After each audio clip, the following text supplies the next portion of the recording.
Hello, happy Thursday. I'm starting us off by making us listen to Kim Kardashian in the pre-show, thanks to Eric's fantastic Twitter feed. And I don't know that I made the show better for it. So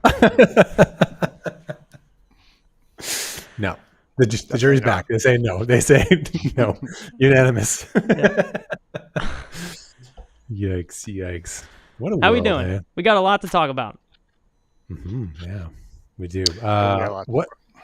I mean, I was just frantically typing out this tweet right now about what the show is going to be about, and then I was like, I guess like NASA administrators and lunar landers, and then I was like, I think there's like 3 more things, and I don't even remember them all now. So probably just run back the description of our show for the last year, which has felt like it's been mostly NASA administrators and lunar landers.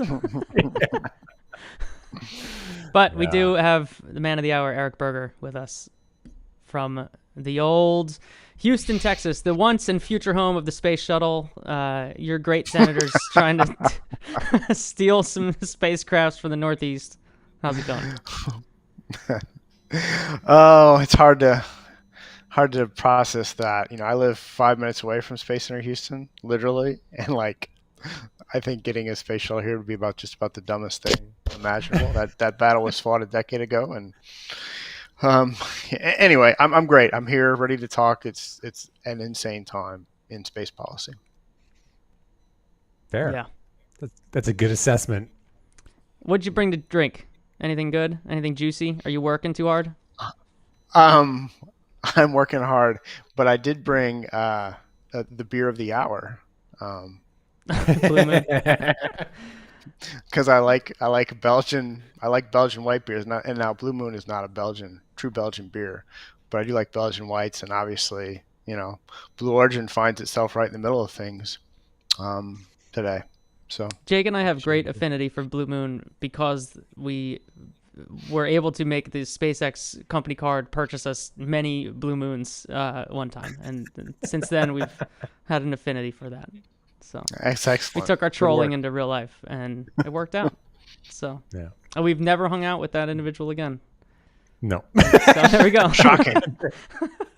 That was the end of that. Yep. So, yeah. How about you, Jake?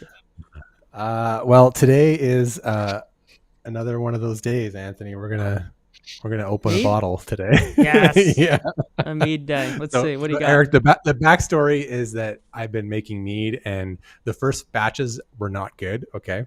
And so what I thought was like, well, you know what? I'll throw it in a bottle and I'll just wait. And then sometimes they get better. And so every year I'm opening one bottle from this batch. But this is a good thematic one, though. Check this out. Perfect. Yeah. A full moon. Okay. So you can see it was bottled October 12th, 24 last year. So we're just over the year mark now. So I thought, you know what? I'll crack it open and see. This one has, what's in this? I think there is some citrus, and I think it's kind of like a citrus one. Very. All right. Maybe it's very Belgian. We'll see. We'll find out. The last one didn't work out, so we'll see how that. No, the last one, and I have a backup just in case. I got more Jameson from the last episode, so we'll see. The next episode. Just to get the next episode that we recorded already. Yeah. So we're gonna see if it's garbage.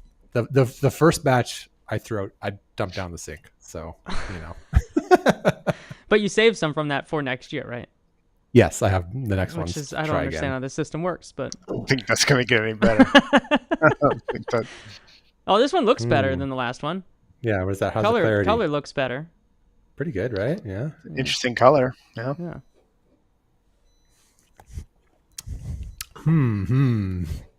Well, it's definitely different than the last one. It seems drinkable. Yeah, last time you had an audible reaction right off the bat. Yeah, get in there. Not a great face. Yeah. Look at the hint of gasoline, you know, kind of like that. All right. That's good stuff. stuff. We'll see if I get through this. Yeah. Yeah. That's good stuff. I just have a collection of Trogs. I'm finishing out my my seasonal fall pack here, and we got a Trogs. I drank a Graffiti Highway in the pre-show. This is a double day, Jake. We need the extra fuel, so I got a Perpetual IPA. Okay. where should we start on this? We have the administrator angle, we have the lander's angle. Eric, you get to pick. Where should we start? Well, they're really intertwined, so we could start anywhere. But we might as well start with the lander, since there was new renderings today, and a very clear statement by SpaceX in response to recent news that they're the reason Artemis 3 is off track, by saying, actually, look at all this work we've done. And it's not clear to me, like how much of this is rendering and how much of this is real work, but it's clear that they wanted to send a statement that they're making progress on Starship lunar lander. And it looks pretty cool. I thought this update was interesting in that, like, there wasn't really a ton of new information. I thought this would have been a good opportunity for SpaceX to drop, like, oh, by the way, here's a fresh new photo of a thing that we didn't tell you about that we're actually, just to kind of like make a point, like we're actually further ahead than you think we are. But they mentioned more it, like, but they didn't say it. Yeah, it feels a little more like recap-y rather than, I don't know. Yeah, but there's some nuggets in here, Jake. There was I need to look. There was some like landing leg drop test of a full-scale article at Flight Energies onto simulated lunar regolith to verify system performance and to study foot to regolith interaction. So they said it, but you would think that they would post like a photo. And I know there were some theories that there was this giant tent down at Boca Chica that was mysterious and venting gas one night. No one knows what it was, and some people thought maybe that's like a regolith simulator. Maybe Eric's been let in, and that's why he's hiding from the camera at this point. He's like, I'm gonna go back far away from the screen. I don't know, like that. No, I thought it was interesting that they had a long list of stuff, because you really have to wonder how much effort they're actually putting into HLS. But at the same time, if you look at the milestones they've been paid for, like 2/3 of them or something like that, of their contractual milestones, so they're clearly meeting a lot of the targets that NASA has, wants them to work on. I just think the timing is not at all coincidental, and they wanted to essentially send a message to NASA, to its administrator, who bears several different names at SpaceX, and just to say, hey, we're actually making progress on this. Everyone's telling me it was McGregor where the mysterious tent was, so even closer to Eric's house. Would that be closer to your house? Probably not. Yeah. I mean, it's a crapshoot. Yeah, a couple closer. hours. I get there in 3.5 hours, probably. All right. All right. Well, a couple angles on this. One, I've been getting a lot of shit lately for. I had Miles O'Brien on Manage Cutoff recently, and we got a lot of shit for criticizing SpaceX for not being very open about what they're working on, and the criticism was like, look how much we can see in Boca Chica, which I won't speak for Miles, but I think both of us felt like working in the open does not mean open in the way that doing updates like this more regularly would be open. Like actively talking about this stuff, not just in response to criticism that you're getting and pressure you're getting from politics. So I'm curious if you would make anything out of them not posting this stuff more frequently. Like, why aren't they posting stuff about this landing leg drop if they're also willing to go out and talk about it once? How much transparency have you gotten from Boeing on the exploration upper stage? I'm not going to stand here and defend anyone else. My point is, have you gotten from Axiom on the spacesuits? I mean, we know nothing about the spacesuits. Yeah, but that's what I'm saying. Like, why not about Starship on every launch they do? Like they have like 45 minutes to fill, and they provide information updates, and like NASA is the customer. So where are the updates from NASA? Like really, if we're going to be critical, the government out to be, and this is where this is where you want to get me wound up, buddy. You got it. Good job. So like it has been a full year since the senior exploration official at NASA has held any kind of public availability, any time at meeting with the press to answer detailed questions, and Duffy has not done this, and so Nelson gave interviews right up until kind of the end, but like talking to like Amit or his predecessors, those people are not made publicly available. We have no idea what has happened in the last 12 months with the Artemis program, and especially with Artemis 3 and beyond. So I started at NASA because there's zero transparency about the program, and like China is putting out more information about its moon rocket and lander and spacecraft at this point than NASA is almost. And so, like, I'm not blaming SpaceX. I thought today's update was pretty substantive, and so, I would.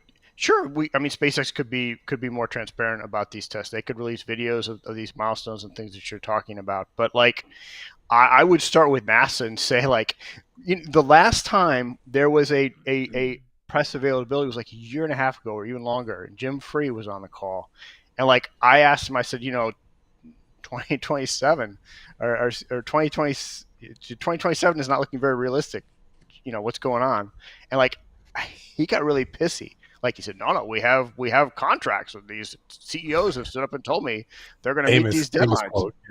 Yeah, and it was all BS, and it's just like, so it's super frustrating. I understand, like, under the Trump administration, you don't want to step out of line because it's bad, right? But like, we're getting nothing from them, and so that gives us very little confidence in what's actually happening. Definitely. I give them credit for the updates. I think doing it more regular, like I always say this, SpaceX moves the goalpost on themselves more than people in the industry do. They are such an outlier in every way that they ratchet up the expectations on them by being such an outlier.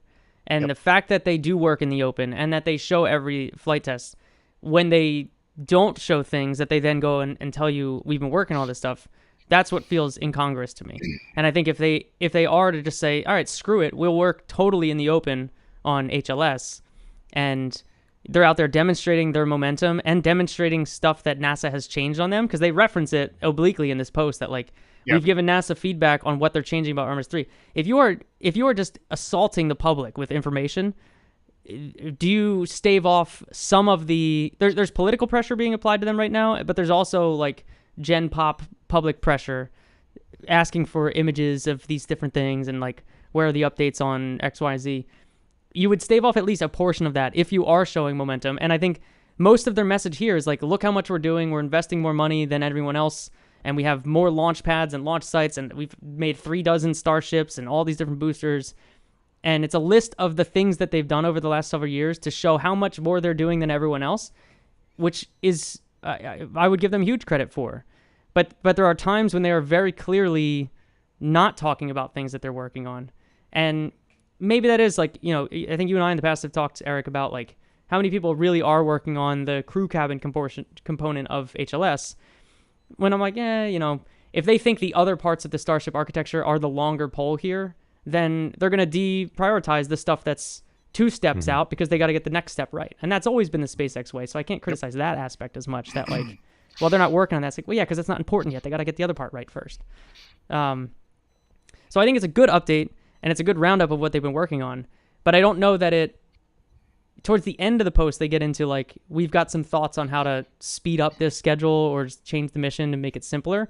That's the part I'm really curious about, what they proposed. Do you two have any? What's your vibe on the reading of that end? Let me find the quote, because I have some theories that I want to throw at you. Where did it go? Yeah, I don't know. I mean, one theory could be that you go ahead, Jake. Sorry.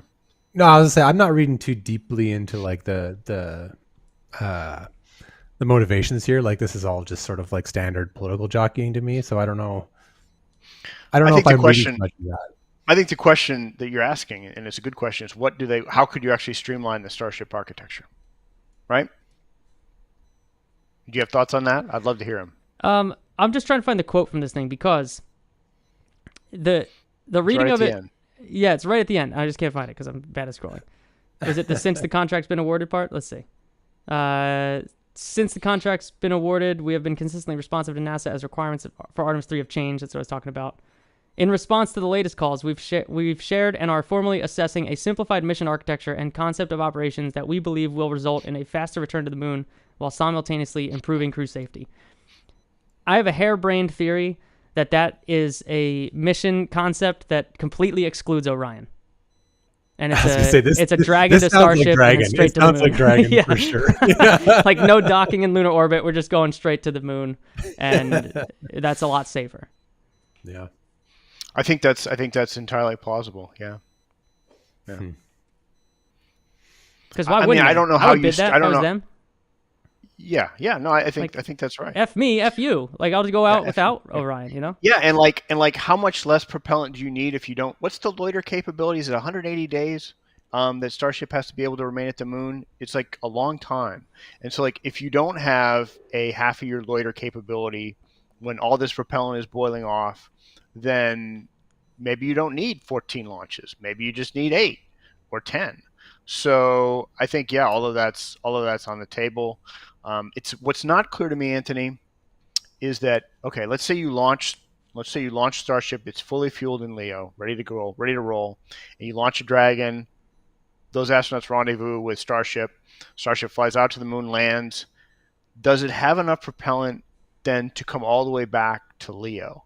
And I'm not sure that it does, but maybe. I don't know. I don't know. It seems like Yeah, probably not. there's definitely. I mean, the question of like, why don't we just use a Dragon to like, solve every problem has come up. Like, I don't know. We've been talking about that for years, I feel like, and it always comes back to I think that exact thing. Is there like some sort of like the Dragon goes all the way to the lunar orbit architecture? No, because it can't come back. It can't come back. Can Starship boost it back? Like is there something that where the lander could like it's also not itself, Dragon's also not rated, and like I think you would want to have a lot of redundancy in Dragon for like humans, like, and it's like, can 4 people live in Dragon for 10 days? Maybe, probably, I don't know. I just think that it gets sending Dragon to the moon and having crew on board it. Now maybe you could dock Dragon and Starship carries Dragon with it out and back. And then the crew gets in Dragon when they get back to Leo. I don't know.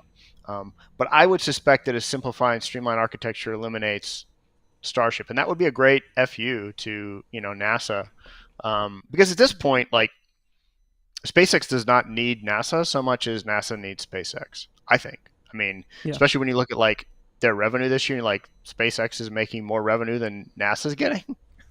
And so, like, it's like, so that's not to say that SpaceX doesn't love every federal dollar it gets. It certainly does. But like landing on the moon is a lot more important to NASA than it is to SpaceX. Mm-hmm.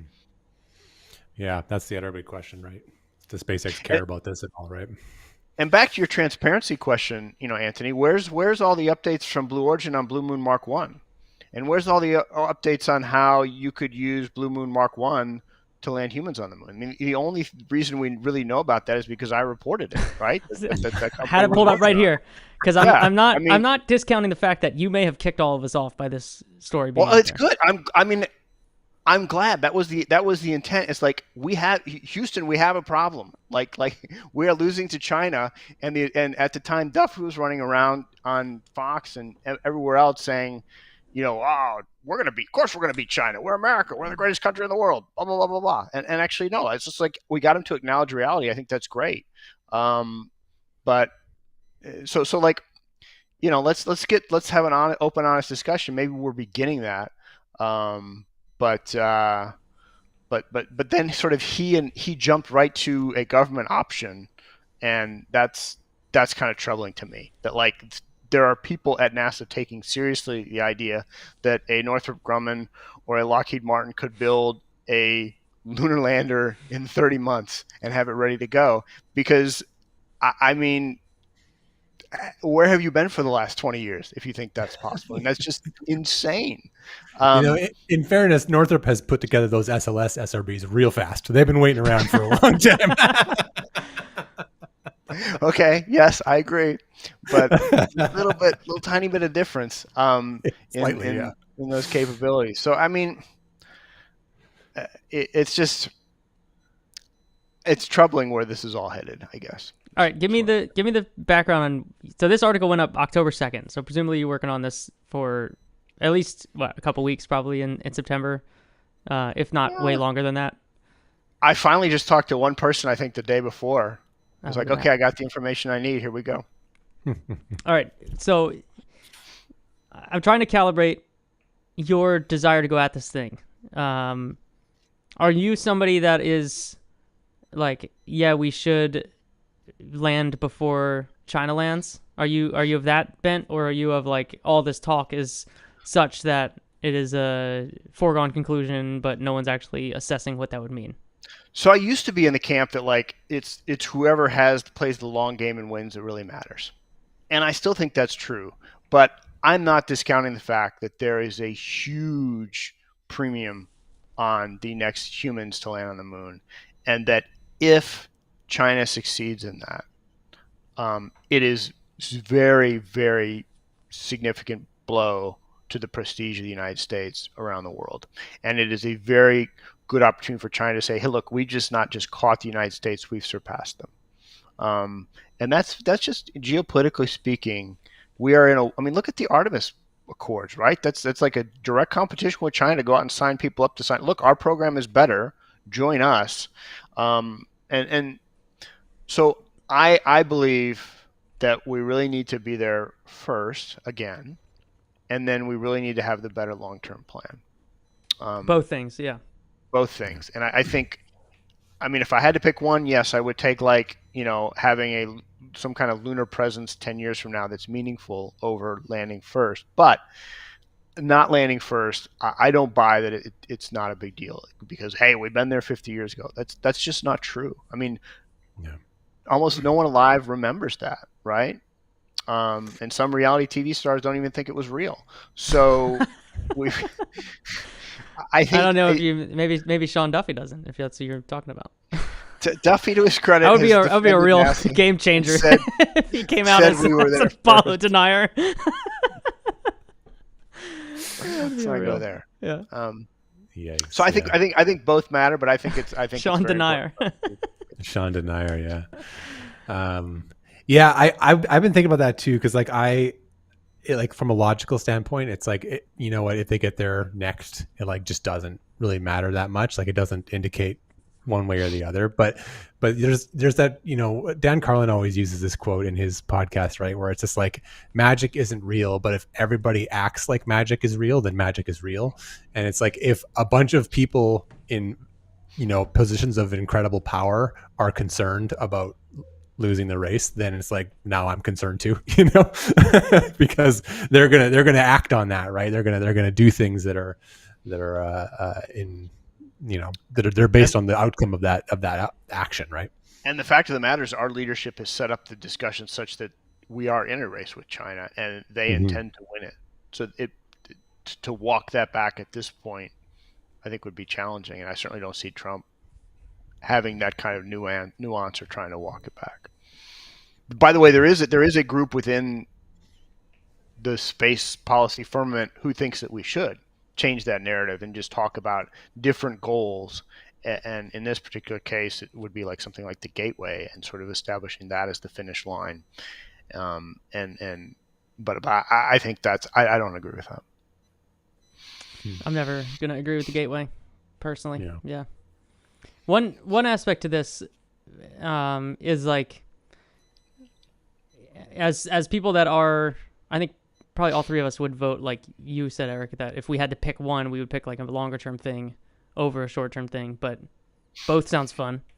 In that frame though, I think it would be important for the people that think like we do to say, all right, if we are shotgunning this and trying to get there before China lands and figure out this approach that's going to get us a lander that does it in time, whether that's Starship or somebody else, like how do we make this time stickier of like racing against the clock, racing against the international opponent in the matter, and not have it be a one-off? Like the worst outcome would be that we just have another really fun 10-year period that results in humans on the moon and then a 50-year gap of nothing interesting happening because we've sold our soul in these 10 years to do it, and we've leveraged the next 40 years of progress. So I think that I agree, like on a baseline level, I agree. But at the end of the day, there's got to be something purposeful for humans to be on the moon. There's got to be a reason for humans to be on the moon. And I don't know what that is yet, right? So if we go to the moon and we decide, well, there's not enough water to make a difference, helium-3 isn't economically viable, the space tourism thing isn't taken off, we're not going to build we're not going to build solar panels out of lunar silicate. Like, so then what is the justification for having humans on the lunar surface? Because the International Space Station is a $3 billion a year program. A lunar surface station is probably $10 billion a year, something like that. To have a sustained program. So, is that affordable, and do we need that, or should we spend our money on trying to go to Mars? So, I think we've got to really find something meaningful to do there, or maybe we don't need to stay. I don't know. What do you think about that? I think I'm such a humanist and inevitablist that I'm like, well, at some point we're going to live somewhere that isn't Earth, so we should have a program that figures out how to actually sustain that over time from like a technological level. That for me is a reason enough of like, we got a lot of shit to figure out. Like we should have a thing that is the platform for figuring that out, because sometime between now and 1,000 years from now, I'm pretty convinced that we'll live elsewhere. And that's why I've always been somewhat critical of like the answers we're getting from the ISS, that we're learning a lot about a very specific way to live in space, but that doesn't map to the way that I think we will live in space on the very long time scale. And that's why I've always felt a little incongruous about the ISS positioning or the gateway even for that matter, as opposed to going down to a surface somewhere. The problem with that take though, Anthony, is that like, it's not just the act of going to the moon and staying there that would like accomplish those objectives, because you could argue that having a permanently inhabited low Earth orbit space station in which you can study the effects of zero G on human health over long term would be very useful to those objectives. But you're also saying that the ISS is not that. And so like there's a way to do these problems wrong, to handle or to tackle these problems wrong. And so you'd have to, if you want we should just go to the moon and because we got to figure out how to live in space forever. It's like, well, that doesn't guarantee you that, So it's like, are they actually going to go there with the will to actually accomplish that? Is that the actual objective? And is there going to be resources and efforts and funding behind that? Or is it going to be, the grocery store for the Soviets, like just you put it on display so that they can all see it and go, wow, Americans are incredible. Yeah. I want to be like that. I mean, listen, man, you sent Tucker Carlson once and he gets some good press out of that. So don't sleep on that. I think the other aspect though, Jake, is like, I don't know, would I hate having a lunar version of the sunk cost fallacy that is the ISS and rope us into 25 years of like interesting activity that ends with a lot of side effects that are interesting for space development? Would you in the world in which you went back in time and had the choice, like would you if you were given the choice before the ISS started of having like we could go and do like a constellation style lunar program again, or you could do the ISS program, and the side effect that you get is like the greatest launch vehicle that it was ever created and the most interesting satellite internet project that ever occurred on the back of that. Like there are so many second order, like unexpected effects of the ISS program that came out of the last 10 years that I would put my money on that happening when we have a moon program that is ISS-like, even if it just ended up ISS-like. Could be. I think that's probably right, but it's really difficult to sell that. It's impossible. That's why I'm saying, like, just go, you know what? Screw it. Rush, land on the moon, and then get stuck in the sunk cost fallacy of that, and we'll figure out what to do from there. Yeah. I just want our type of people to figure out how do we find that thing in the context of we're going to rush back to the moon. What should we do if we are? What should we do to make it not just another one-off? How do you make lemonade out of these lemons, right? Yeah. If this is where we're going, then let's figure out how to make it stickier. We started before in the Bridenstine era of like, let's start with the sticky thing. And if that's not politically viable, then let's get the sticky thing out of the rush. Yeah. I don't know. Let's talk about the administrator. Yeah. Well, I'm running, Eric. So I don't know if you know that. You haven't heard my name floated. It's kind of a dirty fight. I'd want to look into your political donations. Good luck. There's no way Anthony's ever donated to a political party before. No. I think I might have done like a couple because I bought buttons that I mailed as a troll to my friends. Like I would donate to get the thing to send to somebody else. So you probably could find a handful of like things that Anthony was trolling over. But yeah. All right. Okay. Yeah. Because I love people that hold on to campaign paraphernalia that clearly doomed campaigns for too long. Like you always see that bumper sticker. You're like, come on, man, that never had a shot. But please clap. Yeah. So I like sending that to other people. Speaking of local to you, I donated $5 or $10 and got an Arlen Specter T-shirt. I think back in the day. Wow, nice. Yeah. Why? Deep cut there, huh? I Are liked you him. into squash or something? What? I liked him, man. He was funny. Okay. He's the Arlen Specter Squash Center is over in Philadelphia. Is that right? Yeah, he's a big squash guy. Okay, good game. I don't know. That's not who I thought you were gonna say. I don't know what I was expecting. But, yeah. We once had a governor in New Jersey named Brendan Byrne, but it's not the one you're thinking of. No, it's not. I just talked to him Monday. Yeah. So I was almost getting booked for that show too, but I couldn't make it. Like me and you were going to be friends on there. Yeah, you're the backup. Trying to say that I was like the sloppy seconds to. No, I think we were trying to be on together, but I couldn't. Hey, Eric, I've had a cancellation. Do you have some time? Act like Eric hasn't received that text from us, Jake. Come on. Yeah, 100%. Yes, yeah. So what's going on with administrator? What's going on with this here? We've got I don't know. So for a while I was like pretty sure that Sean Duffy was going to be the long-term interim administrator, and now I'm less sure. But I also I don't know. There's so much noise in all this signal. So I don't know. What are you reading on the ground here? So I think the fundamental thing to understand is that when Duffy was put in the position in July, it was the understanding, at least the president's understanding, was that he was going to come in, kind of carry out what OMB wanted. Because at the time, what had happened is you had Janet Petro from Florida, and then Vanessa Weish from Houston.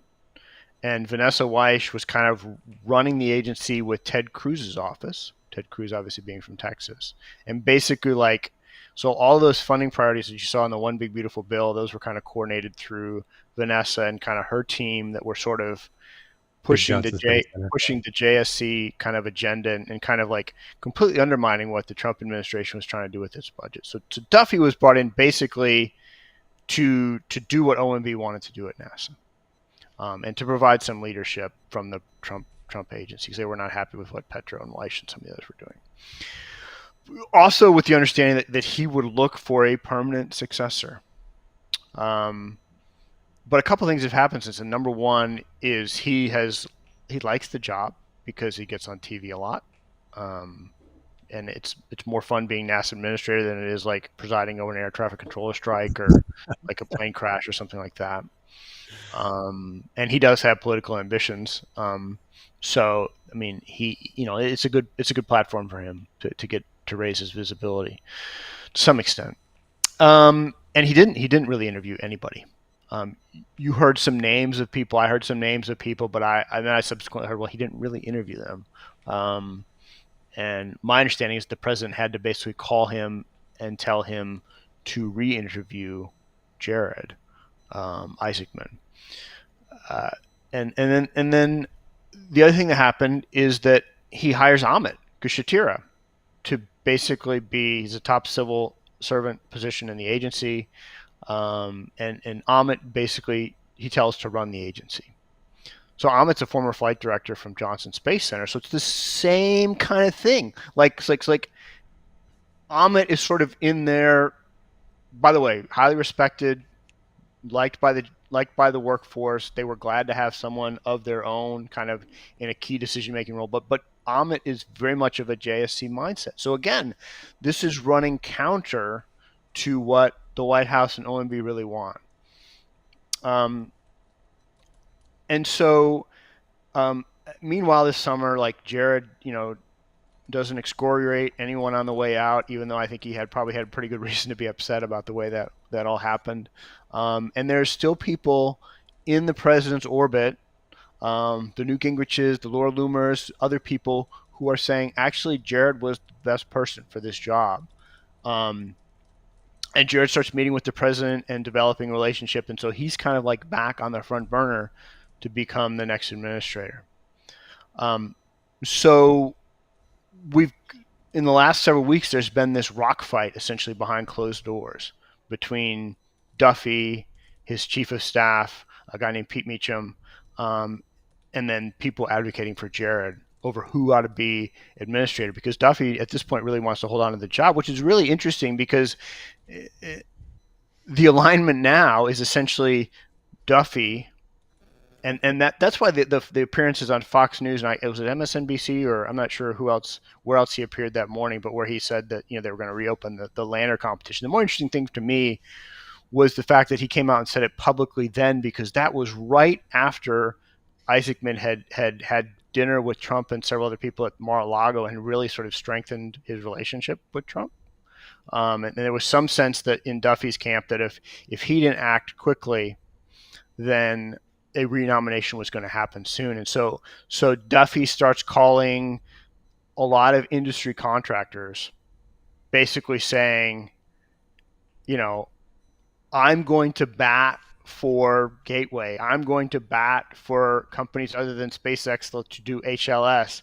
I'm going to, support, other companies in the industry besides SpaceX.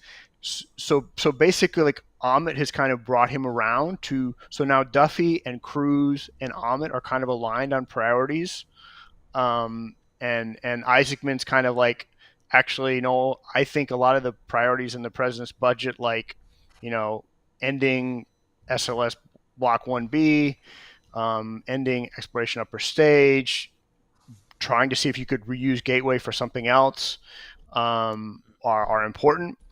And so, like, that was like really reached a fever pitch, and then the president goes off to Asia for 6 days, and it kind of all goes in the background. But like, that's basically the state of play. That Duffy wants to hold on to the NASA administrative position for as long as he can. There is some alignment with Ted Cruz and a few other people in Congress, but then there are people in Congress, such as Senator Tim Sheehy, who are backing Jared's case. So the president is going to have to make a decision at some point about how he wants this to shake out. Why do you think that Duffy thought this was the more viable route to staying as NASA administrator? Like, clearly adopting the positions of the other camp than the guy that the president was interested in. Why didn't he adopt the Jared Isaacman camp and say, no, you don't have to get him in there. Like, I also am that guy too. I can't figure that out. He made a fight out of it. I don't think he needed to. I think at some point he came to see Jared as a real threat. And so recognized that Jared was aligned with SpaceX, at least in people's eyes, and that the way to build support was to say, this guy's a SpaceX shill, so let's save NASA from becoming, NASA X. That's my sense. Mm-hmm. Yeah. The one thing that's like on the back of my mind right now is there's like we're obviously seeing a lot of like big oligarchy energy in this administration. There's just like a lot of quid pro quo going on, where it's just like some company or some person contributes something to the Trump family and then things go their way all of a sudden, right? And like, I'm really starting to wonder if some of these bigger, older, established space companies, like, I wonder if someone made a play, like, I wonder if Sean Duffy got a golden llama delivered to his office, and and nobody has clean hands, but I don't think it's that case. I mean, look, Elon gave $250 million to the Trump campaign, right? Mm-hmm, yeah. But if you look at the donors to the ballroom, right? There's lots of space contractors in there, some of whom would love to have an HLS contract. So, I'm not sure the money's being given to Duffy, but there is money flowing into the Trump administration, right? Mm-hmm. It's just, I don't like this form of government. I think it's pretty unseemly, and it rewards, donations over the best solutions. But there's always been an element of this in our government, going back to the beginning. Mm-hmm. It's been so overt lately that I wondered if, because like, I think Duffy's motivations are more survival than like someone came to him with a bag of money and said, we want you to give us an HLS contract. The idea of the government option contract, presumably a cost plus contract for a third option HLS lander, did not originate with Duffy. That's something that Amit Guaranteed, yeah. has been pushing. Amit, according to the people I talk to, is not a fan of Starship HLS. This is the guy who was running the exploration program. So super healthy. it's such a weird time. I mean, what can you say? I mean, you've got. I assume he likes the Axiom spacesuits, though. What? I assume he likes the Axiom spacesuits down there. Yeah. We don't know. I mean, no one ever says anything. Take a quick drive. You could be back by the time the show's done to just go check in on them really quick. I know where you're at. Run over there and check in on them. I mean, be there and back real quick, man. They've had like 3 leadership turnovers in 6 months. Yeah. So who knows? Anyway, I don't. Like I said, I don't think Amit is like personally profiting from it. I think look, it's legitimate to have concerns about the number of refuelings needed for Starship, which is why I think there's renewed interest in a Blue Moon Mark 1 approach. But the idea that a cost plus contract to Northrop or Lockheed or someone like that is going to solve this problem, I think is pure fantasy.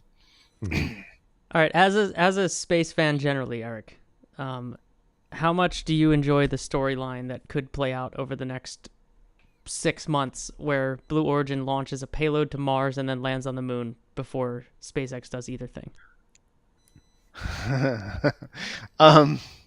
That's really good scripting. That's pretty good scripting. I'm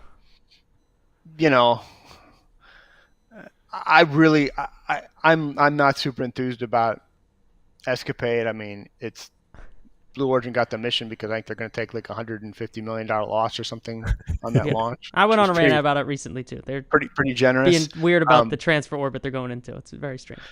But yeah, it is strange. But the Blue Moon Mark 1 lander is really awesome. Like, I am super excited to see that fly and hopefully land on the moon. I keep waiting for it to come here to Houston. I live a couple miles away from where it's going to be like unloaded into off of a barge and head over to Johnson Space Center for thermal or for vacuum chamber testing. So I'm very excited to sort of see that. So I think honestly, if and when, or not if, but when that mission happens, and especially if it's a success, that really changes the discussion around Blue Origin, because even today you see people say, well, they haven't done anything in 25 years. Why take them seriously? And I understand that, but like if they land this huge lander on the moon, then it's really hard to dismiss that. Especially if it all went well. They have a successful first launch, a successful second launch, a successful third launch with a lunar landing. If that all goes that way, that's incredibly impressive. That's an amazing record. That's how it turns out. It hasn't happened as fast as any of us wanted, but if they pull that off, it's super impressive.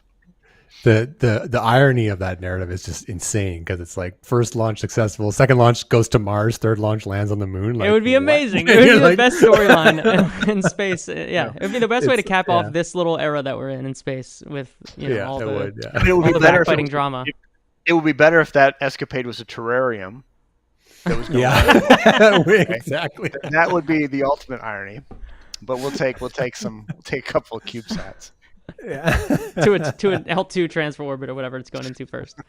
A highly elliptical orbit. By the way, the rant that I went on, Jake, we got confirmation directly on that being accurate. Yes, we did. Yeah.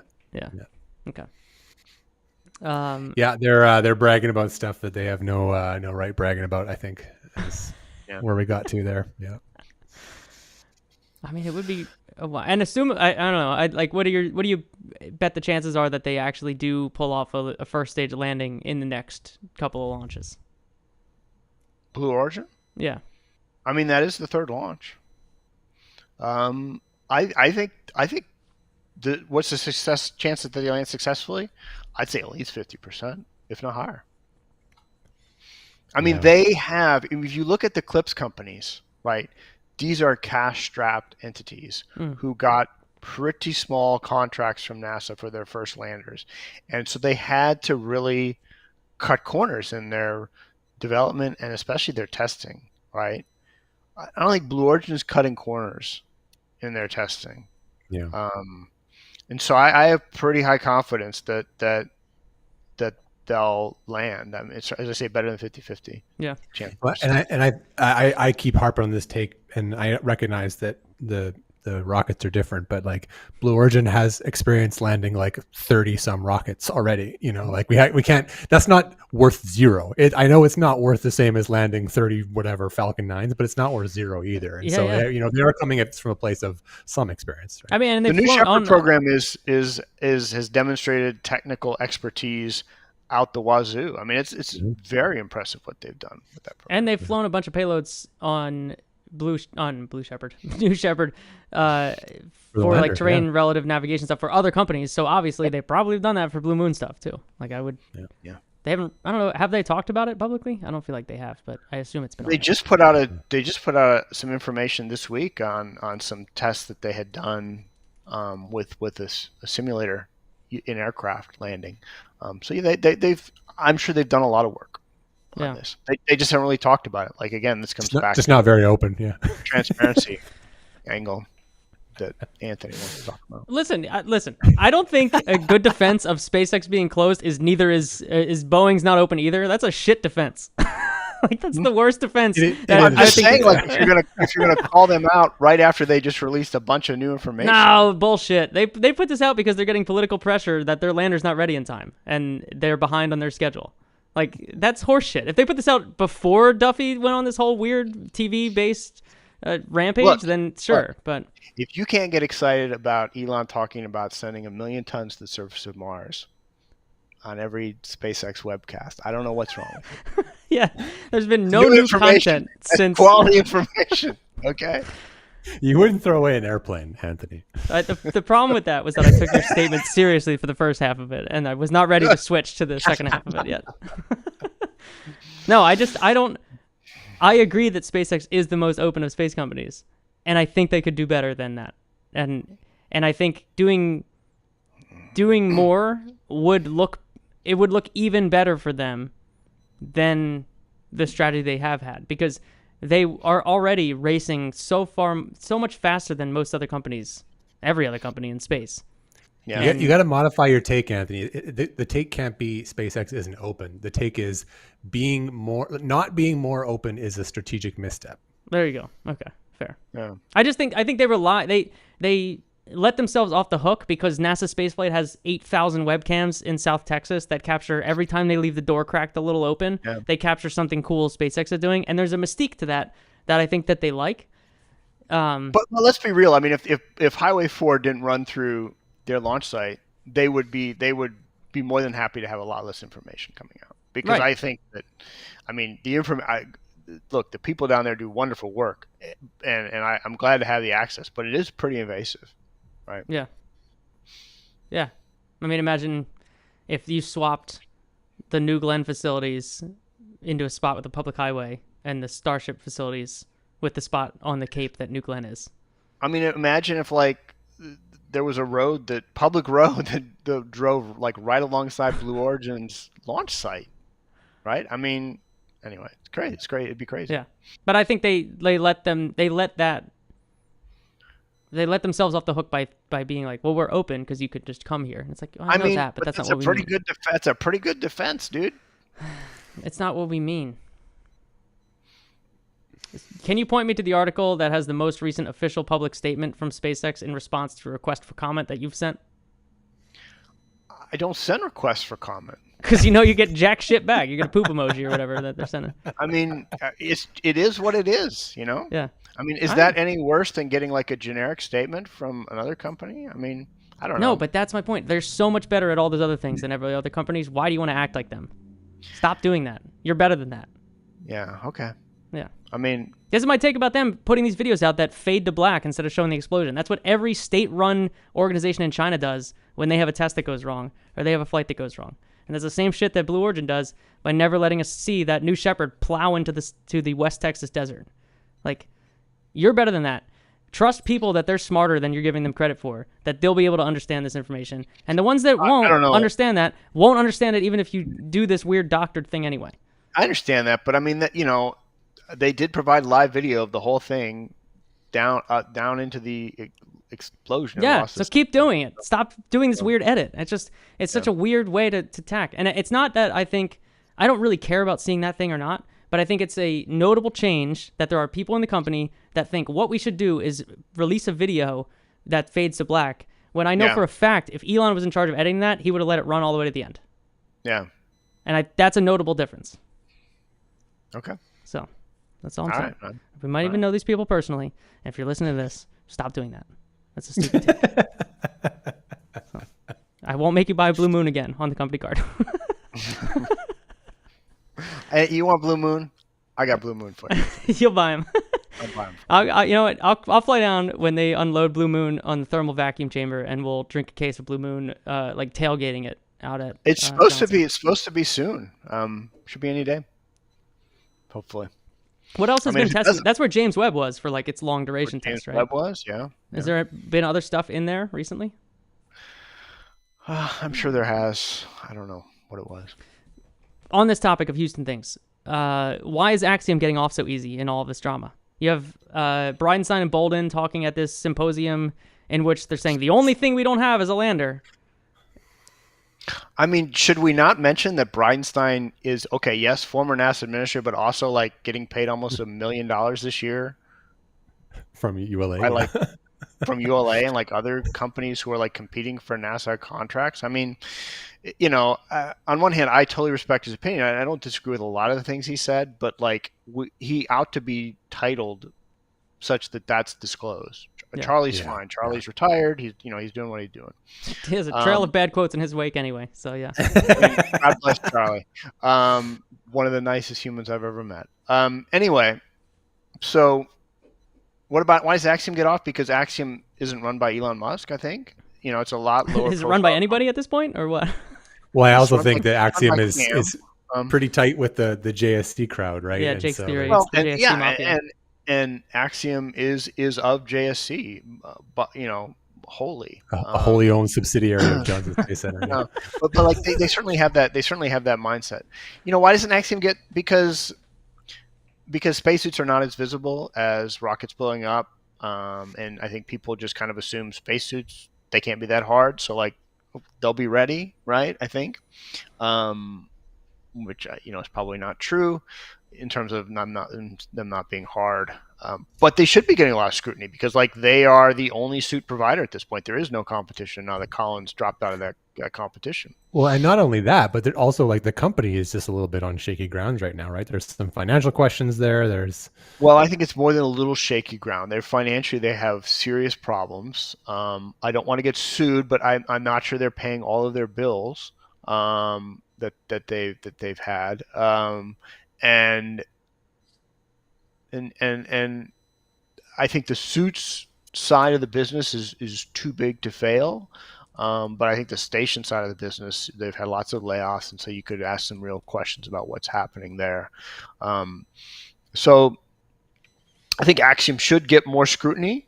But I mean, let's face it, like the lander is probably the long pole in all of this. It's certainly technically it's by far the most challenging thing to pull off, and so I think it justifiably gets a lot of the attention. Yeah, that's probably fair. Yeah. I mean, the good news with the Axiom suit stuff is that we will always have this video of George Santos reviewing the Axiom spacesuits. So that's always just a fantastic legacy of the Axiom space content. It's great. Was that the actual Axiom suit at the time? Well, it was the one with the Prada cover reveal. The black cover over top. Yeah. Oh God. That was the one where like we just took the EXMU suit and covered it with black fabric so you couldn't see any of the technical bits. That's the one where Bridenstine came out and had like the show and tell, right? Yeah. No, that was before you're thinking that, of the red, white, and blue reveal. This was the Axiom specific one. Okay. But they're the same suit. It's the same suit. Let's be honest. Yeah.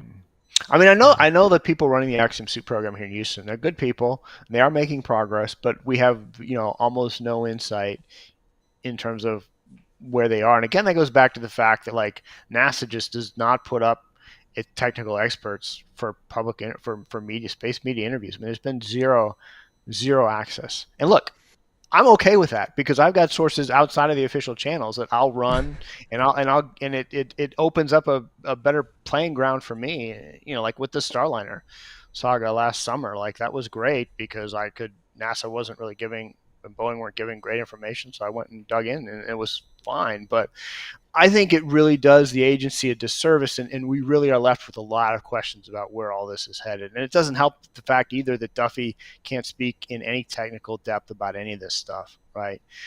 He's a very good, very eloquent spokesperson for the agency, but doesn't have any technical depth to speak about a lot of these issues that we're concerned about. Yeah. What's your bet? How does it turn out? Who's administrator 1 year from now? Yeah.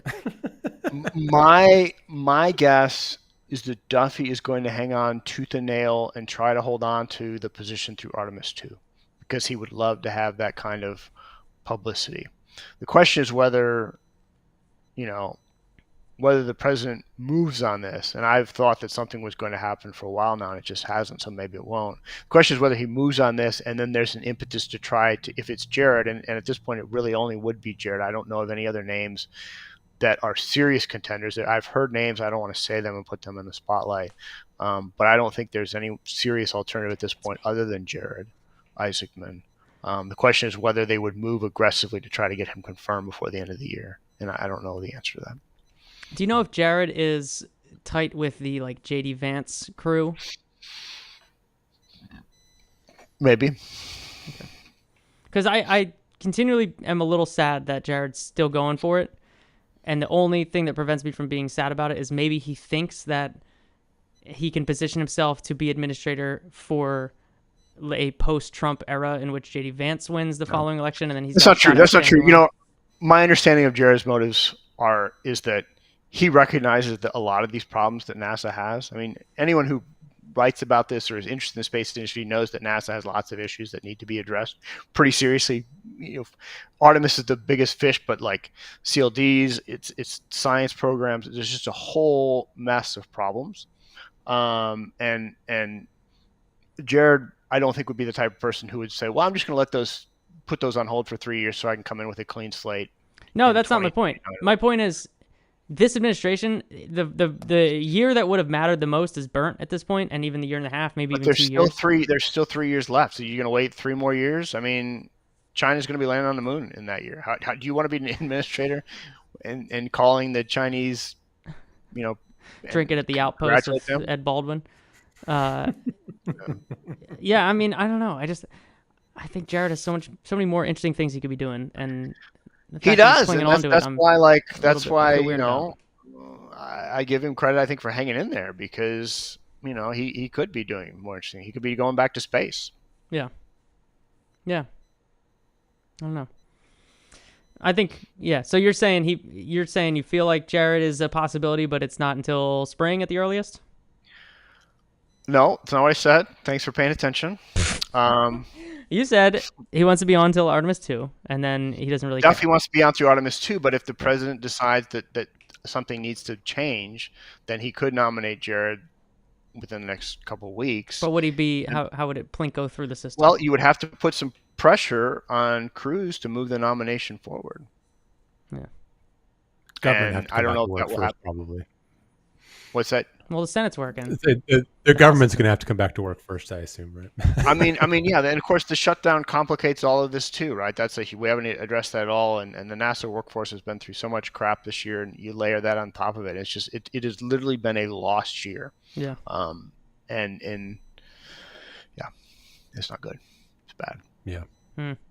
Is he administrator or not, Jake? Is it gonna happen? Administrator Isaacman? I don't know, man. I feel like it is I think a coin toss is the best you can ever get, the most confidence you can ever get in anything with this administration. It's like the most sure things can just pivot on a dime, and I don't know. I don't know even what to say about that. It's like, okay, sure, yeah, I'll take the over. I'll take the 50.1% on this. Right, sure. I'll be the no guy. I'm saying no. Something else unravels, and he does not become the administrator. Yeah, I mean, could be. I don't know. Anything is possible.